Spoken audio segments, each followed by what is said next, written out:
চারদিকের দেয়ালগুলো যেন এক একটা জীবন্ত কংক্রিটের দানব। এই নরককুণ্ড থেকে বের হওয়ার কোনো সহজ রাস্তা নেই, কিন্তু নিয়তিকে মেনে নেওয়ার পাত্র সে নয়। দরজার ওপাশে তখন যমদূতের মতো দাঁড়িয়ে আছে গার্ড। কয়েদিটি জানত এটাই তার শেষ সুযোগ। অত্যন্ত চতুরতার সাথে একটা স্বচ্ছ প্লাস্টিক সিটের সাহায্যে সে লকের ওপর থেকে আঙুলের ছাপ আর কোডের সূত্রগুলো সংগ্রহ করে নিল। জেলের সেলের ভেতর বসে শুরু হলো এক জটিল গাণিতিক খেলা। সংখ্যাগুলোর হিসাব মেলাতে পারলেই মিলবে স্বাধীনতার চাবিকাঠি। সুযোগ এলো অবশেষে। গার্ডের মনোযোগ একটু সরতেই কাঁপছে থাকা আঙুলগুলো ডায়াল প্যাডে চেপে বসল। ক্লিক! লকটি খুলে গেল। কিন্তু আসল যুদ্ধ তো মাত্র শুরু।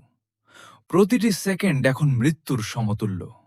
সে চোরের মতো হামাগুড়ি দিয়ে করিডোর বেয়ে এগোতে লাগল। বাইরে তখন প্রহরীদের ঢাল হয়ে দাঁড়ালো। জেলার রক্ত